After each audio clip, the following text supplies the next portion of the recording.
이 시간 하나님 주신 말씀은 야고보서 1장 12절부터 18절 말씀입니다. 시험을 찾는 자는 복이 있나니 이는 시련을 견뎌낸 자가 주께서 자기를 사랑하는 자들에게 약속하신 생명의 면류관을 얻을 것이기 때문이라. 사람이 시험을 받을 때에 내가 하나님께 시험을 받는다 하지 말지니 하나님은 악에게 시험을 받지도 아니하시고 친히 아무도 시험하지 아니하시느니라. 오직 각 사람이 시험을 받는 것은 자기의 욕심에 끌려 미혹됨이니 욕심이 잉태한즉 죄를 낳고 죄가 장성한즉 사망을 낳느니라. 내 사랑하는 형제들아 속지 말라. 온갖 좋은 은사와 온전한 선물이 다 위로부터 빛들의 아버지께로부터 내려오나니 그는 변함도 없으시고 회전하는 그림자도 없으시니라. 함께 봉독하겠습니다. 그가 그 피조물 중에 우리로 한 첫 열매가 되게 하시려고 자기의 뜻을 따라 진리의 말씀으로 우리를 낳으셨느니라. 아멘. 아멘. 우리가 8월은 함께 하시는 하나님이라는 제목으로 재림의 영역에서 말씀을 전하고 있습니다. 이 오늘은 변함없는 하나님에 대해서 나누고자 해요. 이 하나님이 변함없다는 사실을 우리는 어떻게 알 수 있을까요? 우리는 하나님, 그렇죠? 하나님이 변함없다는 사실을 우리가 안다는 것은 하나님이 계시해 주신 그 성경 말씀을 통해 하나님이 변함없는 불변의 하나님이라는 걸 우리가 알게 되었습니다. 아멘. 우리가 수요 30분 줌 성경 공부를 하고 있죠. 네. 우리가 사도신경을 이렇게 배우면서 하나님의 속성에 대해서 우리가 배웠습니다. 한번 복습해 볼까요? 첫째, 하나님은 전지하시고 전능하시고 또 편재하시고 영원하시며 또 뭐가 있을까요? 무한하시고 완전하시고 하나님은 영이십니다라고 우리가 배우고 있습니다. 아멘. 우리가 이 하나님의 속성을 우리가 기억하고 있다면은 오늘 이 말씀이 아주 쉽게 이해될 수 있습니다. 우리 살다 보면 알겠지만 살다 보면은 우리가 정말 여러 가지 시험을 당할 때가 있어요. 뜻하지 않게 시험에 빠지기도 하고요, 고난을 당하기도 하고요. 그런데 같은 고난을 겪더라도 그 고난의 시간의 끝에 승리가 있다면 어떤가요? 그건 우리를 통해서 훈련의 시간이라고 말하죠. 하지만 그 고난의 시간의 끝이 계속 고난이라면은 결국 사망의 늪에 사망의 결과 같기도 합니다. 그렇죠? 그 지난주 우리가 바이블 캠프를 통해 말했듯이 이스라엘 백성들에게 이 광야의 시간은 단순한 고난의 시간이나 불만의 시간이 아니라 그 시간을 통해 구원의 시간이었으며 변화의 시간이었고 하나님의 백성으로서 승리하는 시간이었습니다. 아멘. 이 하나님이 이스라엘 백성들을 광야로 인도하여서 하나님의 백성으로서 승리하게 하셨던 것처럼 오늘 본문에는 우리가 겪게 되는 그 시험은 하나님이 주신 것이 아니라 하나님이 우리를 통해 우리가 시험에 빠질지라도 우리를 승리하게끔 이끄시는 하나님을 바라볼 수 있다는 것입니다. 하나님 이스라엘 백성에게 베풀었던 그 은혜처럼 우리에게 더 좋은 것을 주시며 우리를 시험 가운데 낚시하지 않도록 이끄시고 구원하신 분이라는 겁니다. 그런데 이 시험이라는 것을 좀 막말로 정말 시험을 빠지면 시험이 좋다는 생각 들지 않아요. 그게 사실입니다. 그런데 야고보서 1장 2절에 기록되기를 내 형제들아 너희가 여러 가지 시험을 당하거든 온전히 기쁘게 여기라라고 말합니다. 시험이 대체 뭐길래 기쁘면 그럴까요?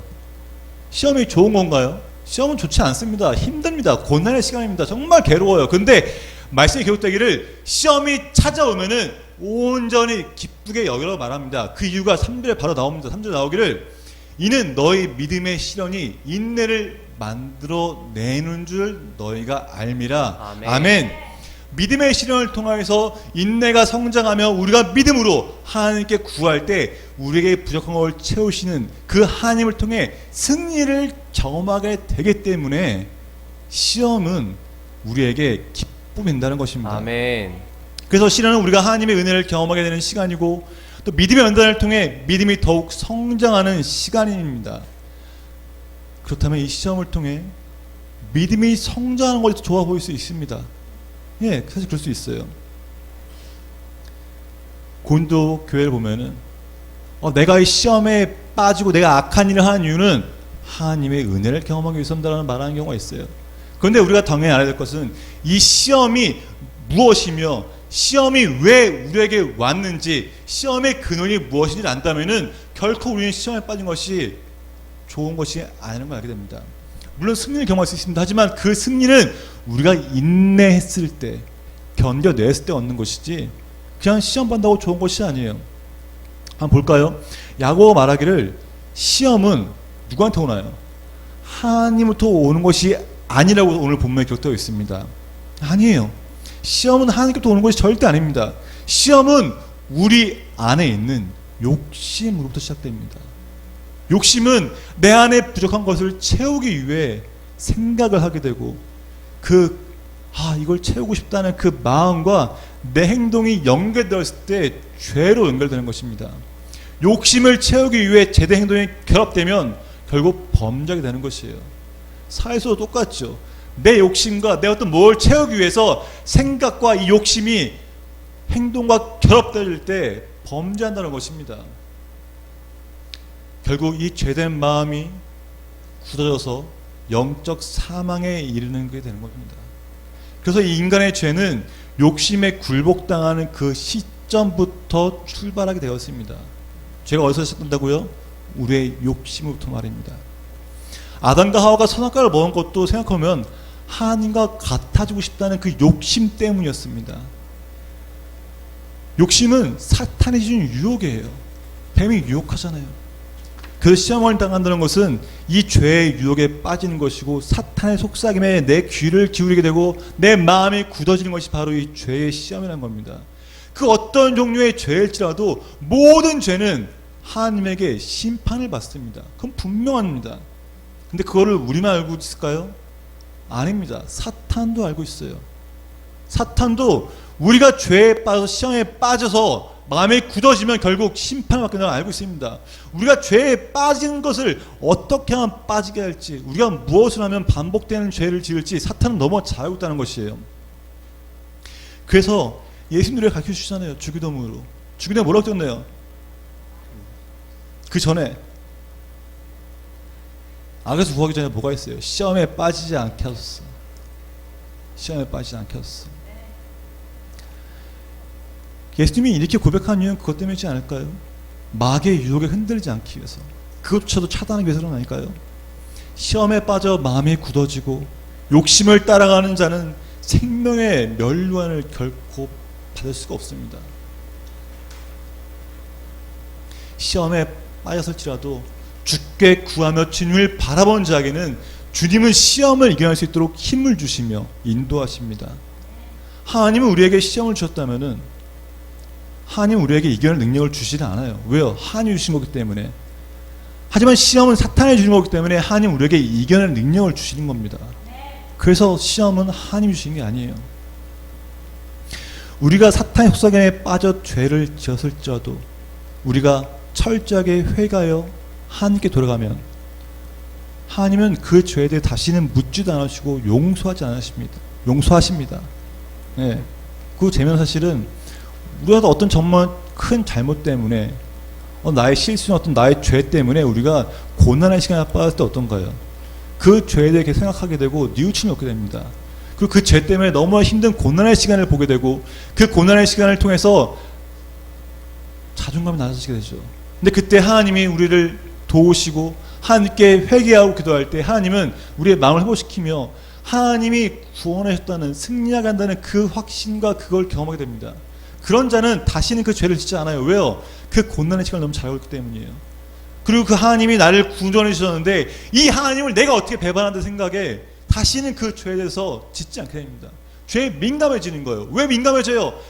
죄에 대해서 철저하게 회개했기 때문입니다. 그래서 이 시험을 견뎌낸 자에게는 하나님이 복을 주시는 거예요. 이겨냈으니까요. 아멘. 어떤 복이라고 했습니까? 어떤 복이에요? 생명의 멸류관을 주신다는 겁니다. 생명의 멸류관은 하나님께 인정받았다는 증거입니다. 어떤 증거가 있어요? 사탄의 유혹을 물리치며 사탄의 유혹부터 승리한 증거입니다. 근데 그래서 우리가 분명히 할 것이 있어요. 시험을 견디는 것이 우리의 능력입니까? 고난의 시간을 묵묵히 참는 것이 우리의 능력입니까? 우리의 능력으로 회개하고 우리의 능력으로 진을 부려섰기 때문에 마땅하게 시험을 견디는 것일까요? 그렇지 않다는 것입니다. 우리의 힘으로 투쟁하여 얻은 것이 아니라는 거예요. 생명의 면류관은요. 5절에 보면은 너희 중에 누구든지 지혜가 부족하거든 모든 사람에게 후히 주시고 꾸짖지 아니하시는 하나님께 구하라 그러면 주시리라고 말합니다. 아멘. 하나님이 필요를 주실 것을 의심하지 않고 믿는 자에게 하나님이 주신다는 것이에요. 아멘. 다시 말하면은 생명의 면류관은 하나님을 사랑하는 자에게 하나님이 주시는 선물이라는 겁니다. 아멘. 그래서 우리가 고난관에 빠졌을 때 우리의 능력으로 나오는 것이 아니라 하나님이 모든 걸 해결해 주실 거라는 그 믿음으로 하나님 주실 거라는 그 흔들리지 않는 믿음을 가질 때 그 문제가 해결되는 것입니다. 아멘. 그 문제를 통해 승리를 받는 것입니다. 아멘. 그래서 우리가 하나님을 사랑하는 자는 하나님이 함께 하시기에 그 여러 가지 시험을 당할지라도 이겨낼 수 있는 것입니다. 시험의 시작은 내 욕심으로부터 시작되었습니다. 그런데도 불구하고 시험을 견디는 자에게 하나님은 생명의 면류관을 주신다고 합니다. 분명히 나의 욕심 때문에 죄를 지었는데도 불구하고 하나님은 그 죄에서 그 시험을 견뎌낼 능력을 주시고 견뎌낸 자에게 복을 주신다고 말씀하세요. 아멘. 대체 어떤 하나님이길래 이렇게 말씀하실까요? 분명히 아까 말했죠. 앞에 죄의 시작은 나 욕심 때문이라고.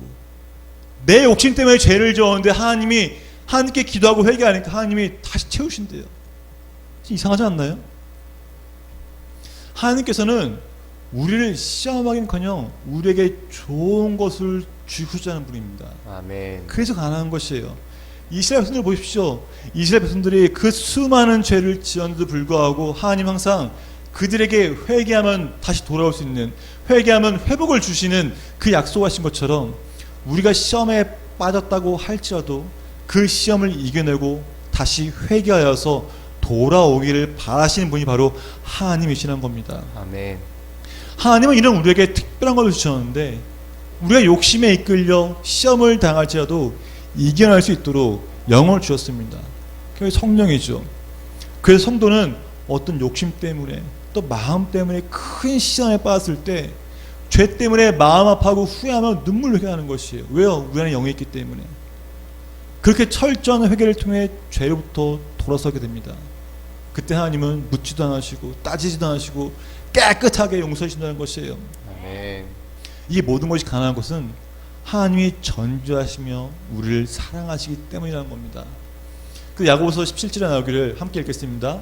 온갖 좋은 은사와 온전한 선물이 다 위로부터 빛들의 아버지께로부터 내려오나니 그는 변함도 없으시고 회전하는 그림자도 없으시니라. 아멘.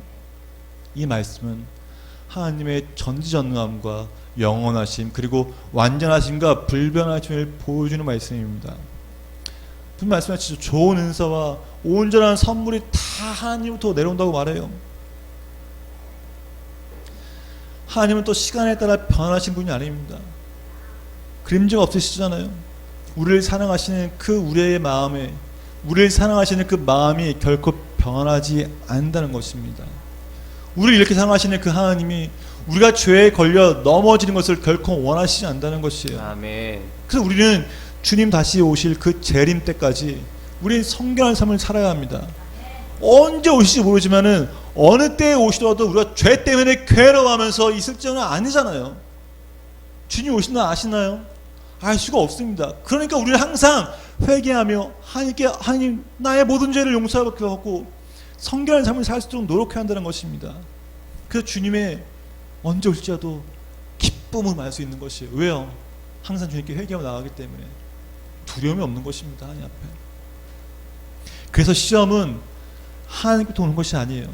하나님이 시험하신다면 우린 재림 때에 벌벌 떨 수밖에 없어요. 하지만 시험은 마귀가 주고 있기 때문에 그 시험을 견뎌내고 이긴 자에게는 항상 승리하기 때문에 이겨할 수 있는 것입니다. 사탄으로부터 오는 속삭임이며 우리를 필요를 채우기 위한 욕심 때문인 걸 기억하십시오. 또 이 우리의 욕심에 정말 종류가 많이 있습니다.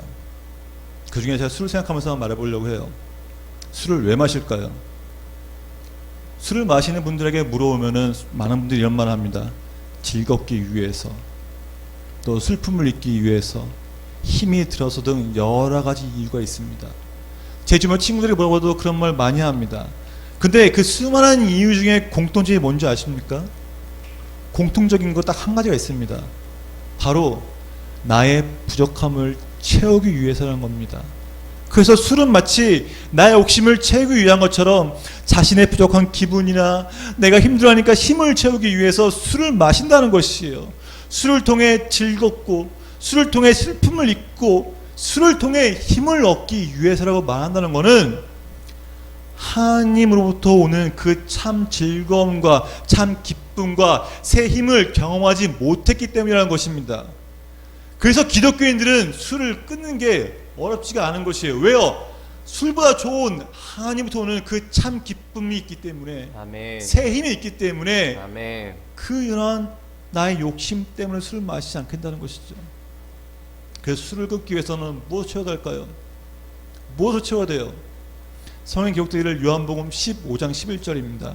내가 이것을 너에게 이름은 내 기쁨이 너희 안에 있어 너의 기쁨을 충만하게 하려 함이라. 아멘. 아멘. 바로 예수 그리스도로 채워야 합니다. 아멘. 그리스도 안에서 회복되어지고 하나님의 자녀가 된 자에게는 세상이 주는 그 무거운 짐이나 슬픔을 이겨낼 수 있는 능력이 있는 것입니다. 아멘. 마지막으로 18절 말씀 보겠습니다. 그가 그 피조물 중에 우리로 한 첫 열매가 되게 하시려고 자기의 뜻을 따라 진리의 말씀으로 우리를 낳으셨느니라. 아멘. 아멘. 우리는 하나님의 피조물로 창조되었습니다. 그러나 우리의 욕심으로 우리는 타락하여 버림받아서 그 죄에 빠지는 우리를 그리스도 안에서 회복하게 하시며 또 하나님의 자녀로 재창조되는 놀라운 역사를 지금 야고보는 18절에서 말하고 있는 것입니다. 이 구약성경에서 그 수확된 첫 곡물은 하나님께만 드리는 것처럼 모든 사람의 첫 열매가 될 수는 없습니다. 모든 곡식이 첫 열매가 아닌 것처럼. 첫 열매는 무엇일까요? 바로 구별된 자입니다. 그리스도를 통해서 변화되어진 성도, 구별받아 하나님의 형상으로 변화된 사람들을 가리키는 것이 바로 이 첫 열매입니다. 이것이 바로 변함없는 하나님의 사랑이기도 합니다. 예수 그리스도를 통해서 우리를 회복시키며 하나님의 사랑으로 온전하게 살아갈 수 있도록 은혜를 주시는 분, 그래서 우리는 시련을 겪고 있을지라도 인내하며 하나님께 구하며 온전히 믿어야 합니다. 믿음을 지키는 자에게 하나님은 너 참 잘했구나 하면서 말씀하시며 우리에게 생명의 멸령을 주신다는 거예요. 아멘. 그 증거로 말이죠. 하나님의 자녀로 재창조되는 그 놀라운 역사가 지금 예배를 드리고 있는 모든 성도들을 위해 임하기를 축원합니다. 아멘. 갈라디아서 5장 25절 함께 분독하겠습니다. 만일 우리가 성령으로 살면 또한 성령으로 행할지니. 아멘. 만일 우리가 성령으로 살면 또한 성령으로 행한다고 하였습니다. 아멘. 오직 성령으로 살아가시 바랍니다. 성령으로 사는 자가 예수 그리스도의 사랑을 경험하는 것이고, 성령으로 사는 자가 승리를 경험하고 승리하는 복된 삶을 살아가겠다고 결단할 수 있는 것입니다. 사랑하는 성도 여러분, 이번 한 주간 성령과 동행함으로써 예수 그리스도의 그 사랑을 경험하는 승리의 한 주가 되기를 축원합니다. 아멘. 우리 함께 찬양을 원합니다.